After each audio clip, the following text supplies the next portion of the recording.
First story is titled, Am I the a-hole for medically tattooing my child under the recommendation of a doctor? Hear me out. I, 31 female, and my husband tried for 5 years to get pregnant.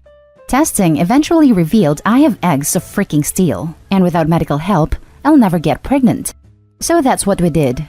Gave our samples, 1 petri dish, and 9 months later, I have 2 beautiful fraternal twin boys. Jack and Adam, fake. Thing is, Jake has a condition. Without going into detail, requires a shot once a week. Once he is older, he can take pills. I went back to work and mother-in-law offered to watch the babies. She's wonderful. I trust her 100%. They were 9 months, now 16 months. During this time, she would give us injection as we had a schedule. 10 a.m. before snack and nap.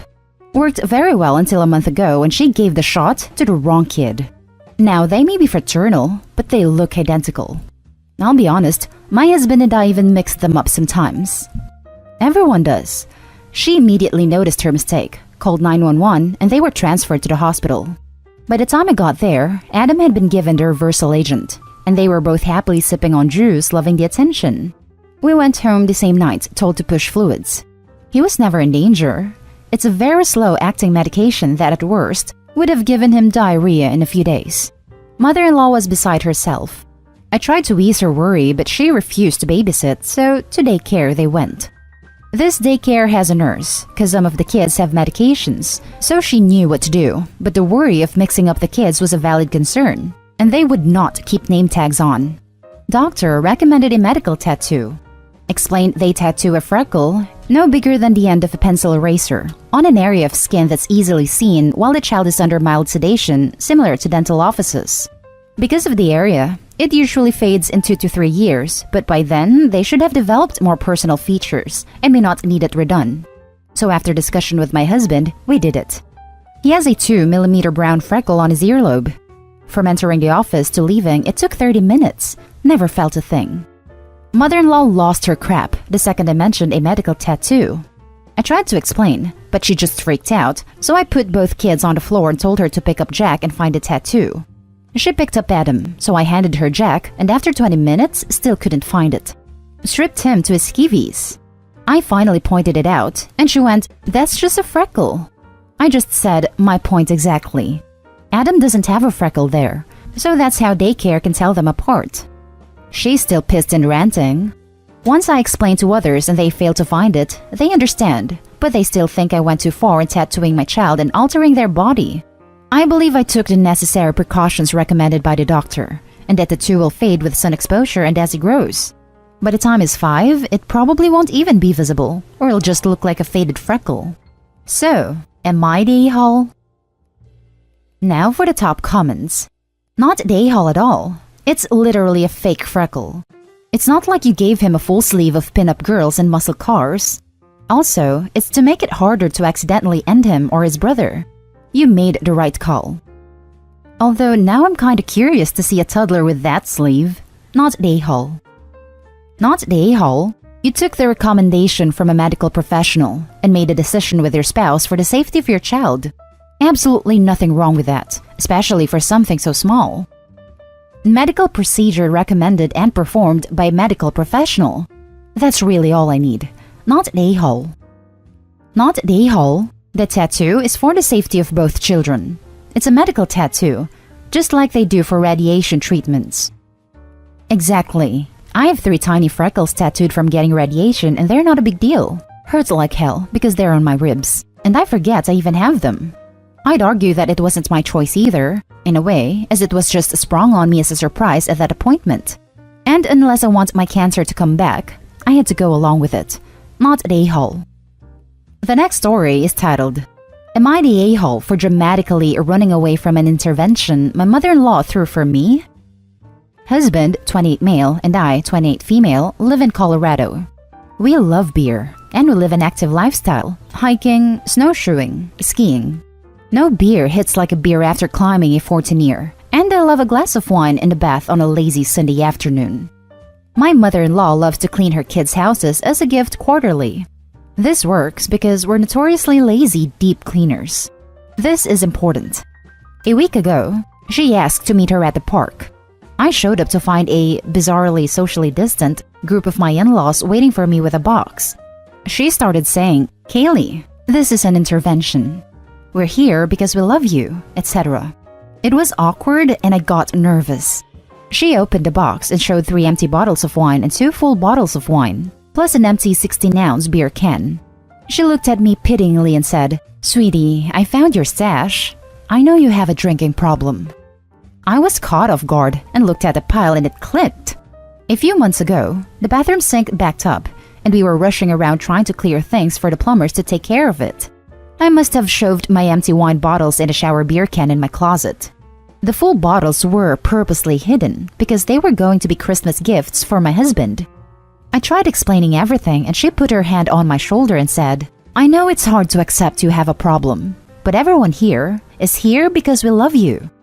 Look, I drink a beer with dinner or after work a few times a week, a beer or 2 at a brewery, not lately, obviously, with friends, and occasionally have some wine while taking a bath. I haven't even had a hangover since college." Then, she smashed the wine bottles that were for my husband, saying it's for my own good. I started yelling at her that they were presents. She just looked me in the eye and did it again. So I ran back to our house sobbing. She called/left messages saying I can't hide from my problem and that she would be talking to my husband about sending me away for detox. She was tired of me hurting everyone by forcing my choices on everyone. That is, not giving her grandkids, the one sore spot between us I thought she'd gotten over. She didn't explain to my husband what the stash was, just that she found one, and he turned on me for running away from the intervention, saying that made me look guilty as hell. I felt so alone. The issue became that I made myself seem guilty by running. My husband understands what happened now, but he's told me that I need to find a way to put it all behind and maybe just not drink around his family for a while. I don't agree. I'm not going along with this. Fine, I won't drink around his family, but I'm not apologizing for running away when I felt scared and cornered.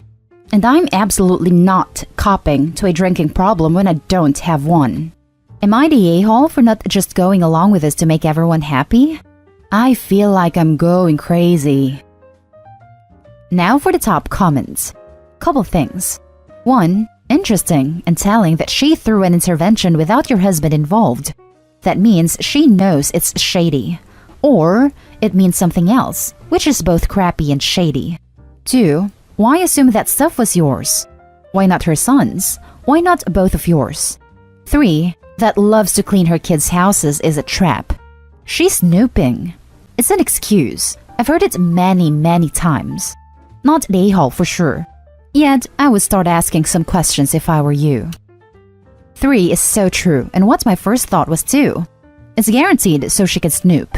Not the a-hole, and I'm surprised Opie's husband isn't angrier with her mom for this mess. I wouldn't apologize. 2 bottles is hardly a stash. She's just way out of line.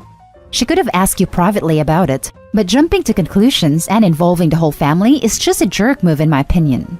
Talk to your husband about how you feel alone and wrong to see what he has to say. The mother-in-law is just ridiculous for blowing this out of proportion. And smashing wine bottles at a park. I mean, WTF? Not the a-hole. That's incredibly toxic, and it's going to be a long road to come back from being so betrayed and gaslit. Your husband should be supporting you, not allowing her to intervene in your marriage that way, and you both should move away from her, or at least turn down her offers to help in the future because it's just cover for snooping. How did you know that wasn't your husband's stash? Oh, that's a good thing to point out. We have 2 different closet areas and 2 bathrooms, and the one with the wine/beer can was near my bathroom where all my clothes and stuff were. So she could have known for sure it wasn't his, but I guess it made geographic sense. Now for the next story. Am I the a-hole for refusing to drive the vehicle my husband traded my car in for after he claimed he thought I was pregnant? Back when I was 18, we bought a car together, an Audi TT. We bought it for me as he already had a vehicle. Where he is 2 years older, his name had to be on the lease because his credit was far better than my non-existent credit, but all payments were made by me and I bought it outright within 3 years. We are now 26 female and 28 male. Now this car has always held a special place in my heart. I don't know why, other than the fact that I'm a sentimental girl and this car represented the first big move him and I ever made together. Probably stupid, but anyways, I was just in love with this freaking car. His name remained on it because we never felt the need to just switch it over to strictly me. Obviously, I should have done that, which I realize now. For 2 years, he has been harping on me about trading my car in for a family vehicle. We both want kids, though trying for any has never been discussed. So I always carried the same tune about it. When I get pregnant, I will trade in the car or just get a new vehicle and store my car in our unused garage. 3 weeks ago, we were trying out a new strain of edibles, and it quite literally knocked us on our butt. During this, we apparently discussed him thinking I was pregnant and that he felt it was time to turn the car over for a family vehicle. I don't recall this conversation, but we have hidden cameras, which I watched, and I did in fact agree to it and even said that I thought I may be pregnant as well. I don't know why the hell I said that because I don't think I am. Anyways, my car was due for a routine check, and I had to work that day, so I took hubby's car while he took my car for our appointment. When I got back home, my car was gone, and a 2019 Subaru Forester was sitting in its place. This is the vehicle we agreed on getting in the event of me becoming pregnant. I lost my crap. Hubby is all excited and showing me the car, and yes, it's freaking nice, but he still traded in my car over one discussion we had while we were messed up and hardly verbal. I told him I won't drive it, that I was disgusted that he took that one moment and applied it without discussing it further with me. He says I'm being an a-hole because I already agreed. Am I the a-hole? Just to make it clear, he was equally as messed up as I was that night, if not more. Now for the top comments. Not the a-hole. He was looking for an excuse to force you into family mode sooner. He took that conversation as gospel and acted on it, without clarifying it with you at all. Why the hell would he think he can do that after one high chat? And especially when you added a caveat of storing the Audi and keeping it. He took your car. I'd be mad too. Tell him to get it back, or you're going to key up the new car and slash its tires. I mean, it's now your car, right? You can do what you want. OP, I'd be watching your birth control like a hawk, from here out too, because it looks like he's decided it's time for you to get pregnant. Not at a-hole. You can call the dealership. If you explain what happened, they might be willing to let you trade back. Expect a fee though. Either way, I'd sell the new car and tell him to get over it. He can't make unilateral decisions without you. I'd rethink this relationship. This is a let's for e-kids now move. This is a look at what kids with him will look like. When someone tells you who they are, believe them. Go back to the dealership today and see if you can get your car back. Not a hole. Your husband is a jerk. Now for the last story. Am I the a-hole for giving back my dead friend's army possessions to his family, not his ex-girlfriend? My friend passed away from an overdose on December 10, 2019. 5 days' time, it will be the first anniversary. His ex waited 6 hours to call an ambulance while he died on her couch and failed to save his life in a lot of people's eyes. She asked me to hide all his army possessions from the family so they couldn't take them from her. I'm talking army helmets, badges, medals, hats, maps, manuals, very intimate stuff. She is a full substance addict. I reported her to child safety months ago, and months ago she asked for some of his stuff to pawn presumably for D's. I talked her out of it. Me and some friends went to his funeral. It was a full Australian Army funeral as he was a commanding officer. I've had a falling out with her. She wants his stuff back. However, I decided based on her not calling an ambulance for 6 hours and wanting to hawk his stuff, to contact his family and return it to them. I spoke with the parents last night. They were eternally grateful. They cried. They said they thought we'd never see this stuff again. I cried with them and for them. I feel bad for not giving her back his possessions, but don't feel like she deserves them. Edit. The brother came this morning and collected the belongings. Now for the top comments. Not the a-hole. I don't know how Australia's laws work, but for my country, a girlfriend isn't entitled to a single possession of a deceased boyfriend. Girlfriends here aren't entitled to property unless it is a de facto couple where the girlfriend can get property that was shared. So as a bottom line, no, she wouldn't have a claim to the boyfriend's army gear. Not the a-hole. Did he even will anything to her? The family members are his heirs. They should have his things. They also have a lot more sentimental attachment to the items than someone who wants to pawn them. No will was written. But the conversation I had with the parents last night is that my friend wanted his possessions put into an army museum. Am I the a-hole for telling my mother-in-law I don't care about her feelings when it comes to how my kids are treated by their cousins? My husband is my mother-in-law's child from her second marriage. She has 2 older children from her first marriage, and the 2 kids from the first marriage never accepted my husband. Now, according to my husband, as kids, they weren't inherently mean to him, just very distant and disinterested in a relationship with him. But they became more unkind to him as they all got older, and my husband tried to bridge the gap. At the time, his mom was very active in trying to stop that behavior and get the kids to accept my husband as their brother. My husband said she spent a long time trying to make things work, but they didn't. When my husband was 17, his sister got married and there was a big fight at his house between his mom and older siblings, where they said nothing she ever did made them love him, and they had no interest in having him as a brother. That they were fine when they were younger because they could ignore him a lot easier, but they never ever cared for him and would have been happy had he never been born. Despite this, my husband has tried to at least keep a civil relationship with them. It has on a few occasions seen their kids at family functions. We put a stop to contact completely though, when his brother's youngest, 7, spat at our 4-year-old during my husband's grandparents' anniversary barbecue in May. This was not the first time their kids had been mean to mine, but it was the first time they straight up defended the child's action in front of everyone as it not mattering, because in their family, our kids did not matter a single bit. Mother-in-law was outraged, as were the rest of the people there, including the grandparents. But mother-in-law still expected us to try and promote a cousin relationship between our kids and my husband's siblings' kids. My husband told her he wanted to protect our kids from the rejection, and was done. She tried appealing to me as a mother, and how hurt her feelings were that her grandkids would grow on opposite side of a feud, which didn't work because as I told her that when it came to my children and how they are being treated, her feelings are nowhere near the priority list. I told her I understood it must be hard to have this happen with people you love, but she has got to accept that the family from her second marriage don't deserve to be punished for being part of the wrong marriage. She tried to dispute that, but it's true. Her kids never liked that she remarried after her divorce, and anyone born from or brought in from that remarriage is never going to be worthy or a real person in their eyes. They will always be an unwanted nuisance because of that. So it's time to cut the cord and remove that kind of energy from our lives. She's pissed that I dismissed her feelings in the way I did it, but my husband thanked me for having his back, and has been hearing from his mom that I'm an a-hole, which he told her wasn't true, and that she should listen to me. Am I the a-hole? Not the a-hole. This is not like they got in a little pushing match at the barbecue. The kid spat in your kid's face. Kids don't naturally do that. He was encouraged to do that. His parents have taught him at a young age to hate his cousin, and that's sad. You're just protecting your kids. Also, was the second marriage the result of an affair? This type of hurt and hate isn't normal. The second marriage wasn't, no.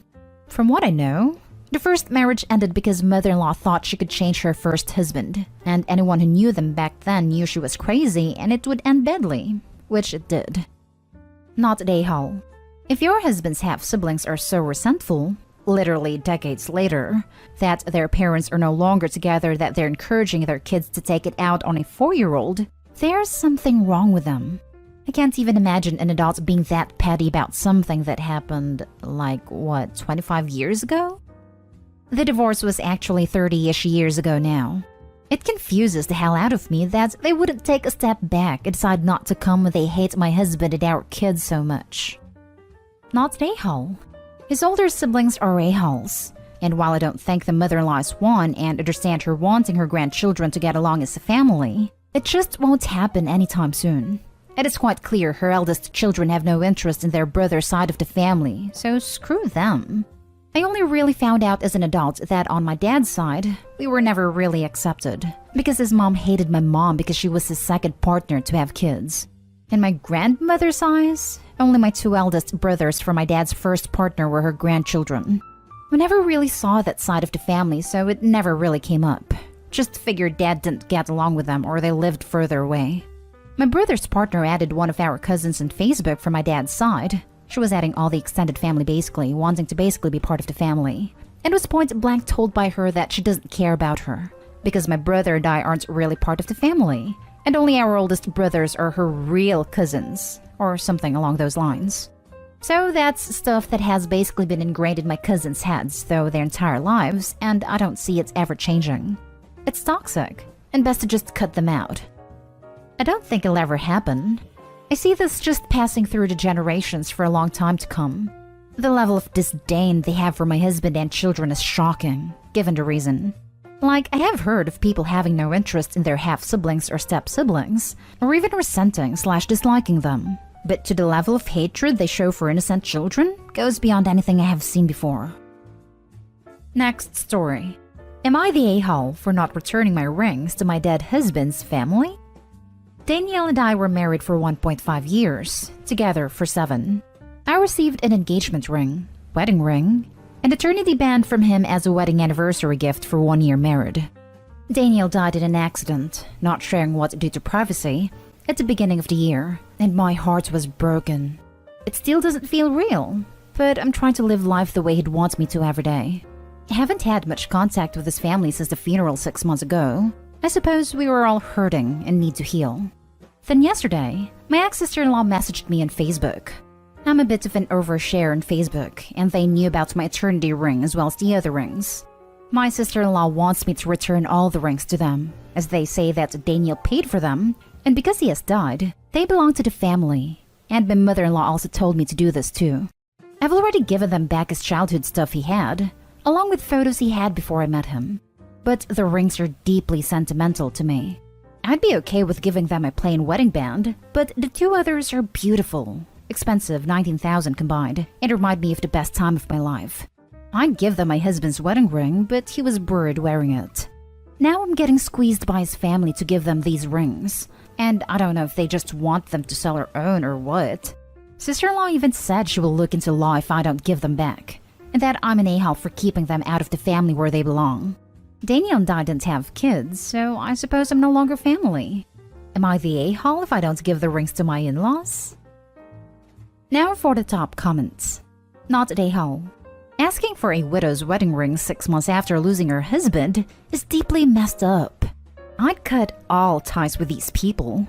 Let your a-hole sister-in-law get a lawyer. It will be a waste of her money because those rings are yours. They were gifts. These people are disgusting. They aren't family heirlooms. They're just nice things they want to be able to pawn. Block all of them. Actually, I'd go ahead and hire a lawyer to send them a cease and desist letter for the harassment. The ex-in-laws have zero claim to these rings. They wouldn't have a claim even if they were heirlooms. The cruelty to a recent widow is astounding. I'd also go ahead and overshare this harassment on Facebook. Make sure you tag them as well. Not an a-hole. What? Yeah, he paid for them. As gifts for you. But as you were his spouse, his assets go to you anyway, unless he had a will that states otherwise. Where the hell are these people getting the idea they have any claim over anything of his, much less something as sentimental as wedding and engagement rings? Not an a-hole. And as for the legal threats, they can try, but they don't have a leg to stand on. They're not even his. They're hers. So awful. Honestly, your husband is gone. As sad as it is, cut ties with his family. That's so toxic. You were his wife, meaning his things now belong to you anyway. They were gifts. I hope you can get through this. It must be awful, but keep those rings as memories. Not an a-hole. I'm highly considering it. It is so strange, as this nastiness only happened after he passed. They were great in-laws besides that, but this is starting to bother me. Do not give them your rings. You may be feeling pressured now, but you'll regret doing so the rest of your life. These people are grieving, but that's no excuse for this behavior. Stand your ground. If they threaten you with legal action again, tell them you'll file a restraining order for harassment. This is not what your husband would have wanted. Next story is titled, Am I the a-hole for prioritizing a baby blanket for my sister's baby over my sister-in-law's? So here's the deal. My sister found out she was pregnant back in November. It was a huge surprise, but such a good one. My sister was diagnosed with PCOS and endo when she was in high school, and her fertility was badly affected. She and her husband were trying for 6 years with no success. And then, surprise! She asked if I would make the baby a blanket because I started getting into making baby clothes and blankets at the start of the pandemic, and she wanted something from me for her baby. She offered to pay me, but I said it was a gift. And I started working on it with all my spare time because I'm still learning and growing. And when we found out my sister was having more complications and this would be her one and only, I decided to pour even more into it, making sure it's perfect for my nephew when he arrives. Now that they have a name, I can even start working on the name when I've finished the actual blanket. About 6 weeks after my sister told me she was pregnant, I found out my husband's sister is also expecting. Around 3 months into her pregnancy, she shared that she and her husband were struggling with money and asked if I could make her a blanket. I was honest that I couldn't guarantee I would have one ready for when baby is born, but I would get to work on one as soon as I could, and was clear it would be a few months. She asked why, and I explained I had already committed to making one for my sister, and was still so new I was taking my time and wanted to make sure it was perfect. My answer seemed to be okay with her, but then when she found out that I was true to my word and hadn't started in the new year, she was upset. It's been a thing a lot more lately because she keeps wanting a blanket to be ready and asking me about it. She told her family she was hurt that I was prioritizing my sister's over hers, and that she felt both should get the same time and attention. I feel bad because she and her husband are struggling more now. Long story, but one of their kids has some medical issues and they've had some house issues. But she has her family, and everyone is pitching in to help, and even my husband and I have given them money to help them out. My sister just has me, and our husbands, of course. But we come from parents who don't care, and she was always the big sister who was there for me, doing stuff for me. So I want to do this for her and for my nephew. And yet, I feel bad because my sister-in-law has told me I'm hurting her by prioritizing one over the other. She called me Nahal the other day for prioritizing my nephew over my niece, which is how she sees it, and it's making me feel all the worse. Am I the a-hole? Now for the comments. Not the a-hole. Your sister-in-law is just entitled. I was thinking the same thing. She was working on her sister's first, so why should she have to drop working on her nephew's blanket, who would be their only child, just to start the sister-in-law so it would be ready in time for her baby to be born? I'm really curious as to why she thinks her baby, which won't be blood related to Opie and she already has a child Opie didn't make a blanket for, is more important than her sister's child, who will be her only child. It is a very generous gift Opie has agreed to. It is not needed before baby gets home. Baby can't even sleep unsupervised with a blanket, so it's not like a get this done or my baby will be cold thing. And yes, sister-in-law, Opie is prioritizing her actual sister over you. Get a grip. Not a-hole. You were already working on sister's blanket first anyways. It's common sense that you would start your sister-in-law's either later or after you finished your sister's blanket. Right. If she had been working on sister-in-law's blanket first and dropped it for her sister's blanket, I could understand her being hurt. Even then, stirring up drama wouldn't be okay, but feeling hurt would be natural. In this case, however, it's just entitlement. They have made blankets that have taken me someone's entire pregnancy to finish. So if someone else comes up pregnant while making the blanket, they'll get a hat and maybe some matching booties. I can finish that in a couple days. Not a-hole. Of course your sister is more important to you. Your sister-in-law is an entitled a-hole. Your sister asked first, and she's your sister. Keep going with your plan as you originally decided. You're not in the wrong. Now for the last story. Am I the a-hole for not wanting to change my last name like my siblings?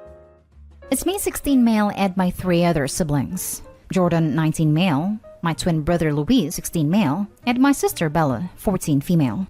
Our parents got divorced 4 years ago. My dad was cheating on my mom. He came out and told her, so they split. We were all mad at my dad for a while, especially me because we were always close, so it hurt knowing he did this. We didn't talk for a year as he said he'd give me space till I was ready. Then after that, we started talking again. He only had us few days out of the week, but that changed a while back.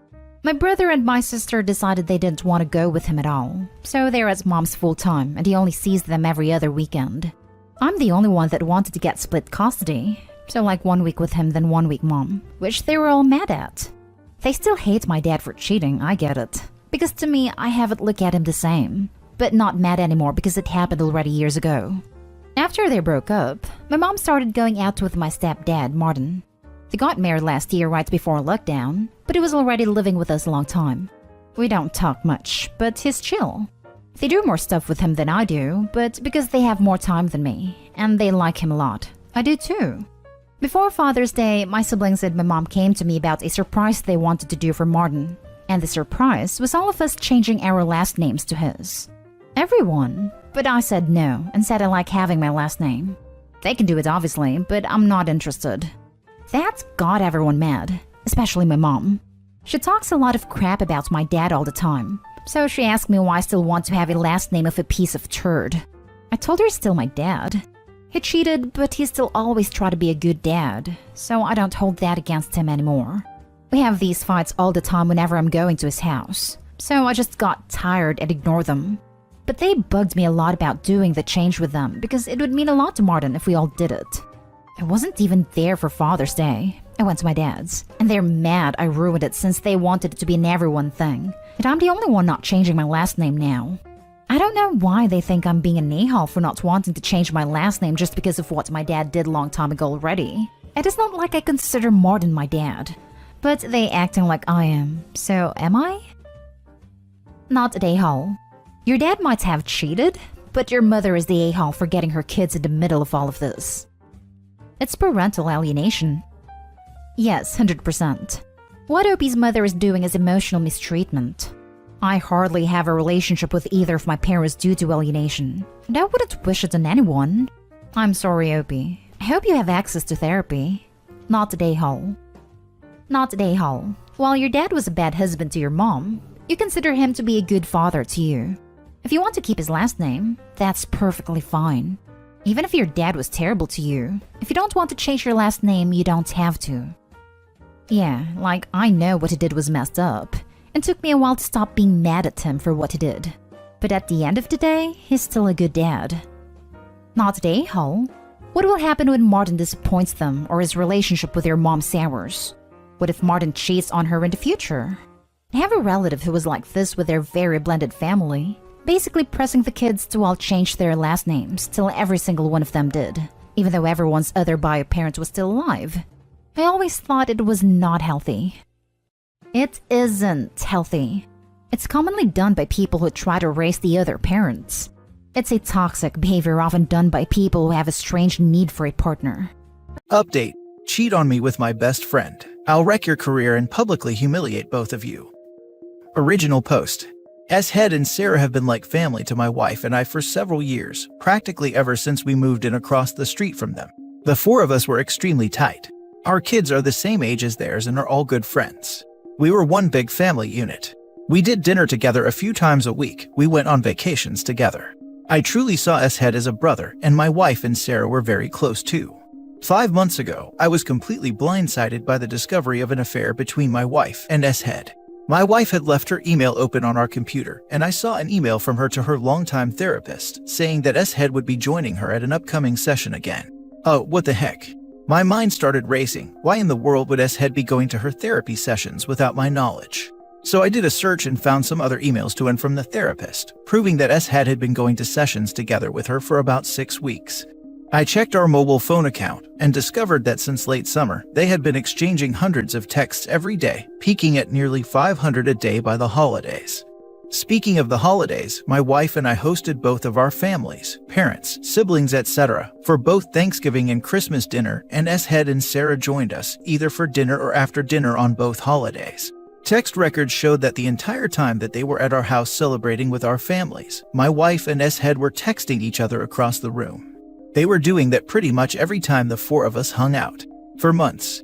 And, all day every day just in general. But what bothers me the most is that they were doing it with Sarah and I right there. I confronted my wife with the evidence, and she admitted that yes, she and S-Head had fallen in love. It just happened. I don't know how, but I love him and I just don't feel anything for you anymore. I'm sorry. They had gone on a school district trip together. Something had happened in her hotel room and things had moved quickly from there. She explained, as I lay face down on the couch, unable to look at her, that they had already made plans to move out and divorce me and Sarah. And while they didn't plan to move in together immediately because of the kids, they'd probably do so eventually. The meetings with the therapist were supposedly mostly for the purpose of finding a way to break this to me and Sarah as gently as possible, because they were so very concerned for our well-being. Sarah and I are fairly certain that they weren't planning on telling us about the affair at all, and were simply going to discover their feelings for one another several months down the line, after they'd come up with some other reason to divorce the two of us. My wife moved out 2 months ago. I was, and still am, utterly destroyed. I cry every day. I cried writing the first few paragraphs of this story just now. I worry nonstop about the impact on our kids. But I am also not exactly a shrinking violet when I feel that I've been wronged. And in this case, I was, objectively, very, very wronged. So, a couple of years ago, S-Head ran for a Board of Education seat as a pretty extreme underdog. I helped him with his campaign materials and debate prep. And my wife, a well-known school district employee, this becomes important later, got the word out as best she could. Much to our surprise, he actually won in a squeaker by just a few dozen votes. Being on the board became the center of S-Head's world. He joined every committee that he could. This turned into the foundation of his affair with my wife, as they were constantly going to school events and meetings together on evenings and weekends. Once I discovered the affair, my thoughts turned pretty quickly to revenge, and it occurred to me that an extramarital affair between a member of the Board of Education and an employee of the school district was at least bad politics and possibly violated district policy. Making things far worse for them was that my wife was in the running for an open administrative position, and everyone knew that she was more or less guaranteed the job and the major pay raise that came with it. She had just finished her master's degree in school administration at the urging of her principal and the superintendent so that she could be promoted to this specific position. I had plenty of evidence of the affair, texts from both of them admitting to it, text records showing that they were texting hundreds of times a day, emails to and from the therapist, and so on. I considered simply emailing all of the evidence to the board and the superintendent, but felt like I, as the grieving betrayed spouse, might not be seen as a credible source. So instead, I invented a fictitious furious friend who was planning on showing up to the next board meeting and publicly shaming the two of them for their affair. I told my wife that I'd tried to talk this person down, but couldn't guarantee that they wouldn't show up and humiliate them publicly. As I expected, this led S-Head to conclude that the only option was for him to preemptively admit the affair to the board. The superintendent subsequently recommended that S-Head resign, which he did. Sarah said that he was utterly humiliated and crushed, and barely got out of bed for a few days afterward. Once word of the affair and S-Head's resignation started getting around, the superintendent, a longtime friend of both my wife and S-Head, contacted my wife and tearfully informed her that it was no longer politically appropriate for her to be promoted to an administrative position within the district. The position that had been lined up for her was later filled by an outside candidate. This sent waves of confusion and rumor throughout the district, as it was pretty well known that my wife was getting the job. The day after she was informed that she wasn't getting the promotion, my wife and I, despite our crumbling marriage, took our son out to breakfast together on his birthday, and a parent stopped by our table to congratulate her on her new role. She said thanks, then excused herself to go cry in the bathroom for a while. I let the dust settle for a couple of weeks, and then right before my wife moved out, let them in on my little secret. There was never a furious friend threatening to expose them in the first place, just me. Word of all of this has gotten around our fairly small town, which S-Head grew up in and my wife has worked in for nearly 20 years. My wife refuses to talk to me about how things are at work now, but I've heard from some people I know in the district that her formerly spotless reputation has taken a major hit. S-Head, formerly a gregarious social presence in our neighborhood and at events and pubs in town, has completely gone underground and barely emerges to mow his lawn. He's moving out soon to a crappy little townhouse, which is all he can afford due to all the child support he's going to have to pay his wife. My wife and S-Head claim that they plan on trying to make things work together, despite all the public humiliation. I wish them lots of luck with that. I'm sure it will be a lot of fun to show their faces together in town. Edit. Are you and Sarah a thing now? You should totally be a thing, that would be awesome. No. We're friends. We've been incredibly important to each other since this all started and have certainly gotten a lot closer, but not in the way everyone's thinking. This would all be so much harder to deal with if I didn't have her to lean on, and she says she feels the same way about me. We're going through basically the exact same situation with the same players after all. S-Head hasn't moved out yet. Once he does, we plan to go back to getting the kids together more often like they used to. It'll never be the same, of course. She already does come over with the kids from time to time, but it's just tough with S-Head's constant presence across the street. Didn't your revenge hurt both sets of kids? Not really. S-Head has a day job. The Board of Education was his hobby and his passion, but this didn't affect his income at all. And my wife has been assured that if she wants to pursue an administrative position with another district, she'll have glowing letters of recommendation from her superintendent and principal. It'll mean giving up a lot of work relationships in the process, but given the hit her reputation has taken, I'm guessing she makes that jump sooner rather than later. In the meantime, not moving to an administrative job means that she still has summers off with the kids. Why do you call her your wife instead of your former wife? We're working our way through divorce mediation, but it isn't final yet. We'll be soon. Why didn't you notice all of the texting your wife was doing? Well, I did. It was really starting to piss me off. It was excessive. She has a big social circle and does tend to text a lot anyway, but it was really getting over the top, to the point where she was completely ignoring me and the kids. At one point in November, I asked her to agree to a no phones at the dinner table rule, which she agreed to reluctantly, but then would pout through dinner, and eventually she just started using her phone during dinner again. All that said, I was blind. Not only was the texting getting weird, but her relationship with S-Head was starting to make me uncomfortable. Sarah noticed it too and agreed. We confronted them a couple of times about it directly, and they both swore up and down that it was just school stuff that they were talking about. There was nothing else going on. And for whatever reason, we believed them, probably because the mind tends to refuse to see things that it doesn't want to see. Thanks, by the way, for all of the support in the comments. I couldn't reply to everyone, but I did read them all, and I appreciate them, even the brutally honest feedback from people who feel that I did the wrong thing. Posting this and reading all of the responses introduced me to perspectives I hadn't considered about all of this, and reminded me most of all that the anguish I'm dealing with is pretty normal given the situation I'm going through. I had a pretty okay Memorial Day weekend, even though I missed my wife and thought a lot about the things we'd probably be doing as a family. I'm taking my kids camping next weekend, and having something like that to look forward to and plan has me feeling pretty good today.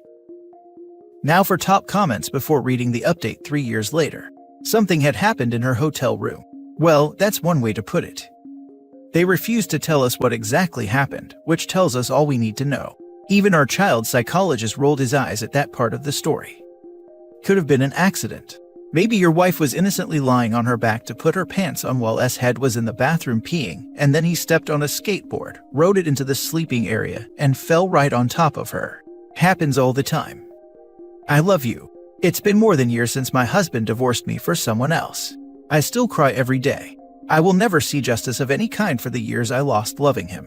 I love you for getting your revenge. Faithless people suck, and they deserve everything they get. I know exactly how you feel, and I'm so sorry for what you're going through. I hope it gets better someday. I still have no idea whether it will. Getting them to press a self-destruct button, outstanding move. Minimum effort, maximum destruction, and didn't even have to get his hands dirty. I respect that. I dig it. It's still a pretty sad story. A great life for all four of them dissolves because two people make the selfish decision to focus on their own happiness rather than the other person's. I sorta dig it, and mostly I'm just bummed. The real tragedy is the impact something like this has on the kids. Sad internet strangers care more about the kids' well-being more than the cheaters do. And now for the update. I've been getting a surprising number of requests to post an update to this story. I guess it blew up a bit on TikTok, which I don't use. Where to start? It's been a bizarre few years, especially with COVID thrown in the mix, which I somehow still have never caught, despite my kids getting it twice each, thankfully just mild cases. Well, at the time that I posted the original story, I was obviously a wreck. Things actually got significantly darker for a while after that. My ex decided to start bringing S-Head around our kids just a few months after she moved out, which was really hard for me to deal with. I'd never really dealt with serious depression before, but things got bad enough that my doctor more or less forced me to start on an antidepressant because I admitted to him that I was thinking about self-harm pretty frequently. I think this is where I should mention trigger warning for the rest of this paragraph. I had a very specific plan and everything I needed to do it. The one thing that gave me any kind of relief was telling myself that if life got any more unbearable, I had a way out. So yeah, things got bad. But I'm still here, and thankfully I don't think about that option anymore. I reluctantly decided to dip my toe into the online dating world, and after a number of short-term things that didn't pan out, I actually connected with someone, much to my surprise. We'll have been together for 2 years next month. She's absolutely amazing. We don't live together, and for the time being, we're both good with seeing each other a few times a week. But I love to see her more. Yep. Am I ready to live with someone again and go all Brady Bunch with our respective kids? I'm not sure. For the time being, we have a lot of fun together, and that's more than good enough for me. As far as things stand with my ex and S-head, they're still together, but there seems to be trouble in paradise because my kids report that they almost never see him anymore. My kids don't like him at all, and they just avoid him when he's around, according to my older one. When all of this started, she had seemed confident that they'd be living together pretty soon, but they still don't, and as far as I know, there are no plans in the works for that. They did buy a boat together, which I find hilarious for some reason. It just seems like the classic affair couple thing to do. Sarah took a long time to accept that her marriage was truly over. But once she did, she really did an admirable job of moving on.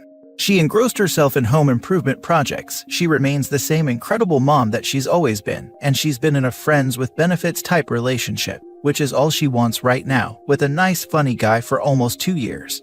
We hang out here and there, especially when my pool is open in the summer. We aren't nearly as dependent on each other as we were in the beginning, but we're still close friends. And no, still nothing more than that, which I'm glad about, because the one thing this situation definitely never needed was more drama. My ex left the school district she was working for and took a job in a neighboring district. I have no idea what S-head is up to, nor do I care. I hardly ever see him except at the occasional school event. For a while there, I was worried that he'd look at me the wrong way, and I'd wind up in jail for knocking him out in an elementary school cafeteria, or something, but I just don't care enough about him anymore for that to be a concern. So all in all, life is pretty okay right now. I do miss being a family. I still have nightmares about all of this stuff and deal with intrusive thoughts at times. I fall asleep to audiobooks now to keep those thoughts at bay, otherwise, I still struggle to sleep sometimes. But my girlfriend is amazing. I have an incredibly supportive family. I just officiated my sister's wedding a couple of months ago, and I have a big dog who needs lots of walks, and that's a huge help for me on so many levels. I hope that update answered people's questions. Thanks again for all of the support. Taking your affair partner to therapy is wild. Imagine doing that 6 consecutive times. And then accidentally leaving an email mentioning it open and saying you were trying to work out a way to tell OP. Oh. Pro revenge, but rookie move admitting that he was the furious friend. I think it's hilarious that his ex and S-head don't live together. Someone realized really fast that their relationship isn't as fun and spicy when it's out in the open law. Yeah, he should have kept the friend thing a secret. The uncertainty about who had screwed them over would have added to the hit they were taking. What garbage people they are. The tidbit about them buying a boat together of all things tickled me. A boat. Seems like such a random purpose for a couple that doesn't even live together to make. But I did love the revenge itself. OP barely had to lift a finger. All it took was playing dumb and pulling a classic my friend move. I'm weirdly pleased that it's been literal years, and they haven't even gotten their act together to, well, live together lol. Tidbit about them buying a boat together, of all things, tickled me. The kind of smart financial planning you'd expect from adulterers. I read that, and thought of my father who bought a boat with the chick he basically trauma bonded to after our mother's death. He deeply regrets that decision. He loves the boat, but there is no freaking way that thing is going to be able to be shared between them. I can say for sure that I did not expect an update to this story at all. And really, it's the kind of update you'd expect. Broken things remain broken, affair partners who like each other still like each other, emotions are recovering because time heals an awful lot. But it was nice to see it spelled out. And it was a mild surprise that the affair partners stayed together. In the first story, while OP was hanging out with a group of moms at a water park, an acquaintance of hers tells her that she met OP's husband at a park with their youngest son, together with a woman the husband introduced as his sister. Well, both OP and her husband don't have sisters. Let's read the story to see what happens next. Original post: I've been married to my husband for a long time. We have kids, a house, and pets together. We have an active, intimate life. We go on dates often and share a lot of the same hobbies. Today he's at a pool party with our oldest son. I took our youngest to the water park in town, where I ran into one of the other moms I know. We started talking and she mentioned at one point that it had been so nice to meet my husband's younger sister last week and asked if she was my sister or his. I replied that neither one of us has a sister and asked her what the woman looked like. She said she was young and petite with dark hair. I only have a much younger brother with red hair, and he has a brother who is over 6 feet, so neither one of us have a sibling who could be confused for a sister. He doesn't have any cousins, and I do, but he's not close with any of them. I'm freaking out because obviously the first thing my mind goes to is he is cheating. I remember him going to the park last week, and he never made any mention of meeting up with anyone or hanging out with anyone there, and my youngest son isn't old enough to tell me. I can't get through to him because his phone isn't on him since they're in the pool, so now I'm just here freaking out because my mind is going wild. Now for the top advice before reading the update. Ask him when he comes home. But it is a bit weird, if he is cheating, bringing that woman around the kids even with other moms, and introduce her as sister. Not much fun and too obvious. Yes, that part seems really off to me as well. Super odd, but at the same time, I work with a lady who routinely will make up stuff just like this, to try and snoop or see people's reactions. I can confirm that there are sick individuals who like stirring up the situation just for kicks. Someone I was friendly with at work made up a sob story about her husband mistreating her and needing help, just to see what reaction she could get. This woman was trying to help you out while being low-key. She saw something was up 100%. She made sure to mention something to you so you could investigate. I'm guessing you're more acquaintances than friends. So, she probably didn't feel comfortable coming right out and saying it, so she told you in a roundabout way. This covers her bases. She isn't intruding while letting you know what she saw, but leaving room in case you guys are swingers or something. After you figure out what's going on, you should bring her a bottle of wine. I think you are completely correct here. The acquaintance told OP what she saw, and gave her the bare bones facts. I was at the park, said hello to your husband, your son, and a petite dark-haired woman your husband introduced as his little sister. But it seems like when OP said there was no little sister, the acquaintance wasn't shocked or embarrassed. She'd already suspected the story was false. She could have sensed this from a split-second, oh shoot, facial expression on the husband, or how the little sister didn't respond in a natural way, or sudden awkward body language from either of them or even from the little boy. I agree, this was a polite way of saying, FYI, I saw XYZ and thought there was something off, but don't really know.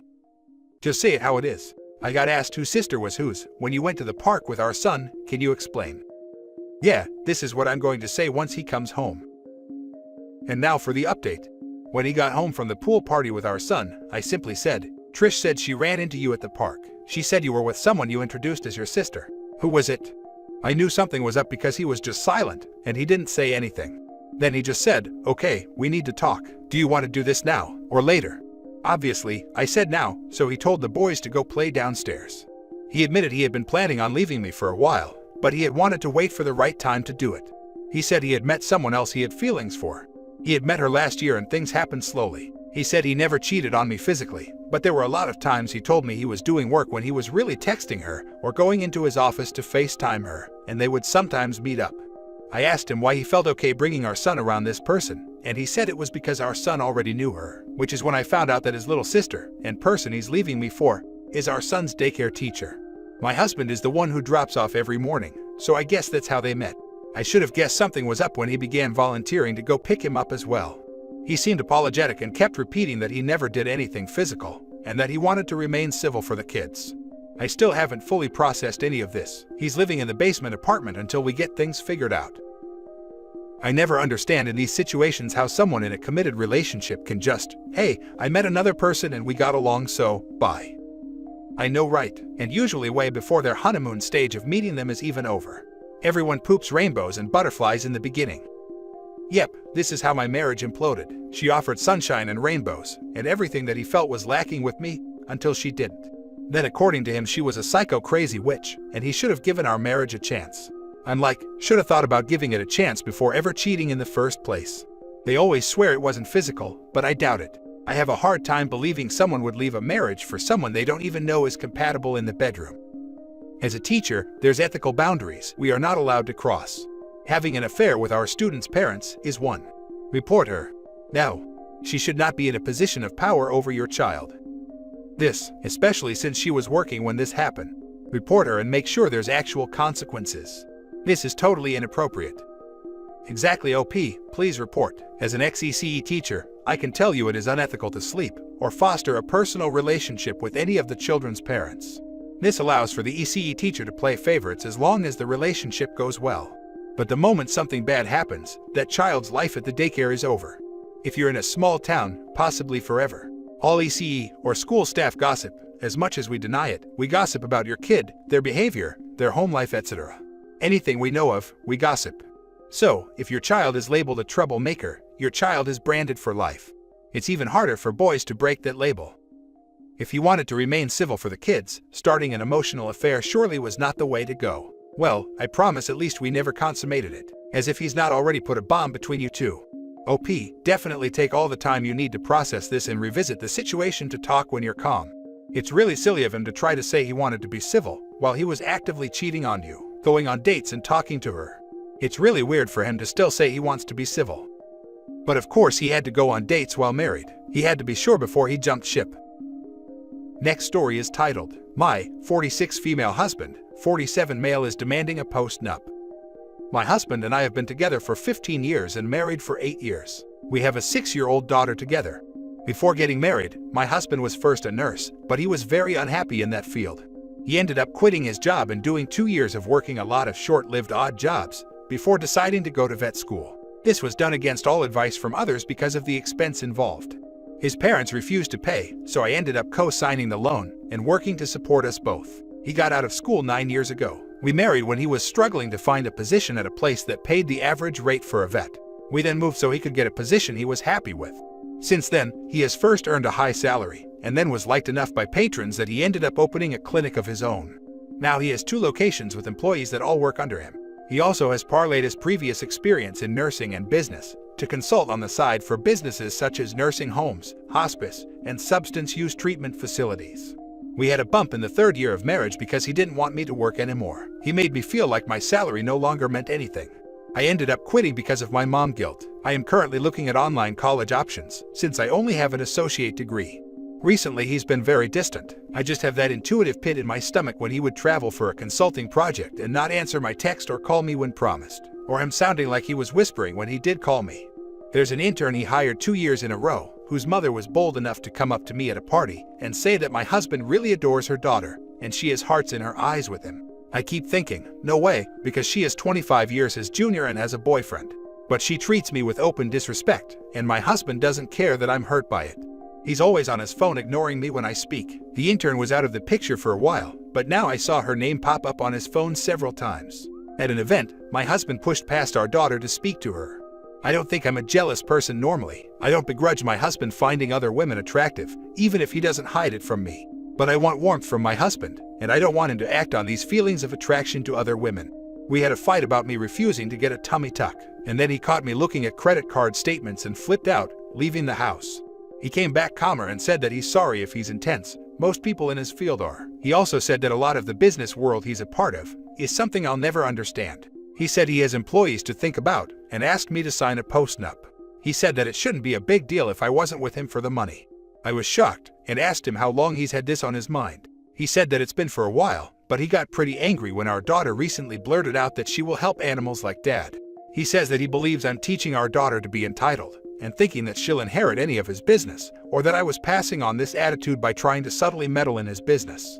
I asked what the terms of the postnup were, and he showed me a draft. It says that I will get $10,000 a year for every year we are married, to be paid out in yearly installments for the length of our marriage.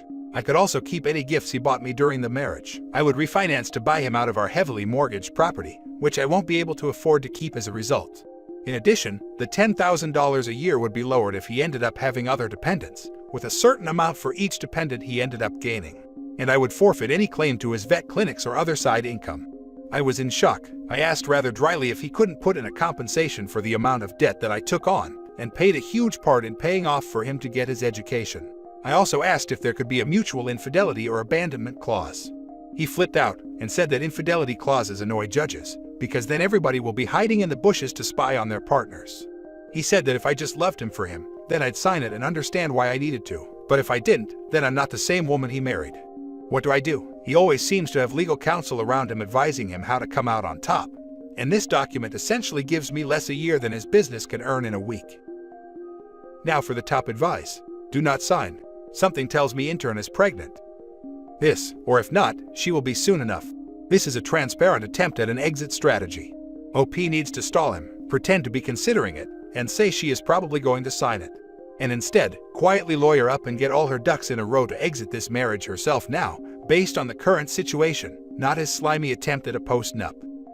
You get yourself a lawyer. You have been together long enough and shared finances out him through school and created his business. No lawyer is going to let you agree to this. Good luck.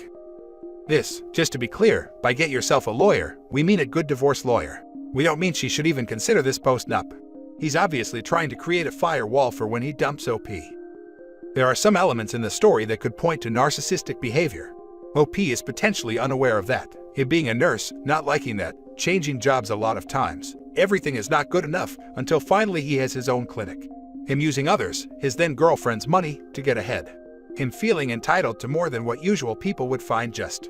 Him weaseling arguments with absurd claims. There could be quite some stuff that OP isn't telling because she hasn't even realized. I hope OP manages to divorce without being screwed over too much, and manages to keep the warmth in her life that she seeks. OP probably should do everything she can to document the financial situation before he manages to keep it from her, if he not even has done that. Make sure she has copies of all the documents, tax reports, bank statements and such, and her personal documents like passport, birth certificate, and so on. All this can get nasty very quickly when he realizes she will not just go and leave him with everything. I'm sorry you have to endure that, OP. You own half of his business, you put him through vet school and held down the house while he built his business. That's why he wants you to sign away you and your child's rights. He treats you and your child with contempt, and he's showing all the signs of infidelity. The probable affair partner treats you badly, and her own mother has confronted you. Sign nothing, take all of your info to a good divorce attorney. Now for the last story. My 29 female partner, 31 male, won't marry me after 10 years. My partner and I have been dating for 10 years. We started off as friends, then best friends, then finally dating. We've said I love yous for almost as long as we've been dating. We've been talking about marriage for about 8 or so years, and we've been living together for about 5 or so. But he still hasn't proposed. It's not like I'm quietly waiting. We've talked about it, a lot. He has made it clear on several occasions that he wants to be the one to propose. He also said he has anxiety and social anxiety, and that's contributing to it. But I also have anxiety, and honestly, this is making it worse. I've made it clear that I'm not very traditional, and we could go to a ring store together and then immediately drive over to the courthouse. I don't care about the wedding or a crazy proposal. I just want to marry him. He says he wants to marry me too, but now I'm afraid something is going on. I trust him to not lie or cheat on me or anything. I don't think it's something that overt. Maybe even though he loves me and is faithful, he just doesn't want to marry me. He just may not realize it. I once gave him a year to propose or I was going to propose, and he said again that he wanted to be the one to propose. So, a year went by and no proposal. I didn't propose, however, because crap hit the fan within that year, so I wanted to give some wiggle room. But still nothing.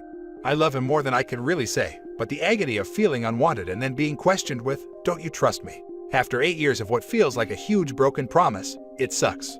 I've talked to close friends about it, and was told that between 6 to 8 months into the relationship is all it should take for him to know where we're headed. They also told me stories of theirs, or people they know, who were with someone for 10 or even 15 years, and then broke up because he wouldn't propose, just for him to marry someone new 6 months later. I just want to know what to do. I love him and trust him, so I don't think he's purposely leading me on, but I just want some advice on what to do. I understand that there is a possibility that I'm being insensitive or overdramatic, but I'm not a robot, so my feelings aren't going to change overnight. If he hasn't married you in 10 years, chances are he never will, and this is backed up by the 1-year situation. You shouldn't have to set an ultimatum for a man to get you a ring. He just doesn't want to. Yep, and an ultimatum will backfire on her, because if he does follow through with it, it will build resentment with him and affect their relationship moving forward.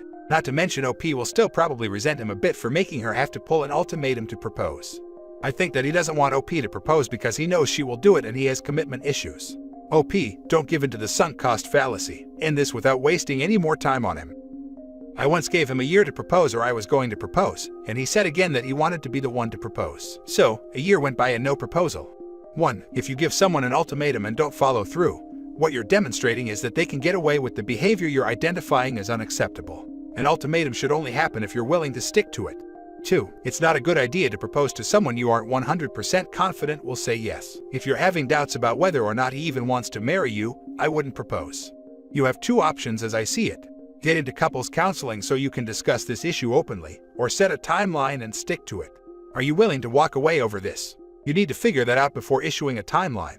Because if you are, he needs to understand that those are the stakes. If you aren't, then I think you need to make peace with the fact that a new timeline will likely not change anything, since he knows you won't deliver real consequences if he misses it. People asking why you want to be married are missing the point. The point is that he knows this is important to you, has been making promises for years, and is refusing to follow through on those promises. That's a trust issue, and it's irrelevant whether anyone else thinks wanting to be married is valid.